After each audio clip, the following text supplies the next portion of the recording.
होने वाला नहीं है। और विशेष अगर कोई कार्य और बहुत समय अगर आपके निकल भी गए हो, बहुत समय आपका लग गया और वो कार्य नहीं हो रहा, 5 बेलपत्र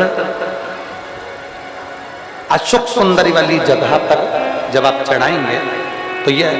डंडी का जो भाग है, ये डंडी का भाग जहां से पानी बहता है, जहां से जल बहता है, उस स्थान की ओर इस डंडी के भाग को रखेंगे। 5 बेलपत्र,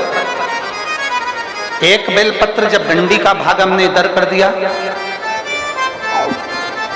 थोड़ा समझ लें अच्छे से, जैसे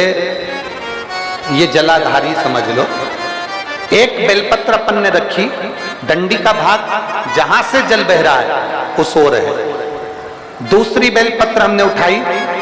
और दूसरी बेलपत्र की डंडी को मध्य भाग की पत्ती पर, दूसरे नंबर की पत्ती है, मध्य बीच वाली पत्ती है उस पर, तीसरी बेलपत्र को फिर बीच वाली पत्ती पर, इस तरह से 5 बेलपत्र हमें देवादिदेव महादेव को समर्पित करना चाहिए। 5 बेलपत्र पर अपनी 3 उंगलियां भगवान शंकर की 5 बेलपत्र पर स्पर्श कर और 1 लोटा जल भगवान शंकर को पंचाक्षर मंत्र नमः शिवाय, षडाक्षर मंत्र ओम नमः शिवाय या श्री शिवाय नमस्तुभ्यम कहकर जल चढ़ाने की दिशा, हमने पहले भी आप लोगों से कहा, अगर विशेष कोई कामना से हम जल चढ़ाते हैं, विशेष कोई मन की बात है और वो नहीं हो रही, उसके लिए हम जल चढ़ाते हैं, तो ध्यान रखने वाला विषय है, जहां से जल बहता है उसके ठीक विपरीत में आप बैठ जाओ। जल उत्तर की ओर जा रहा है, आप दक्षिण में बैठ लो, दक्षिण में बैठकर उत्तर की ओर मुख कर लो, क्योंकि जल उत्तर की ओर जा रहा है।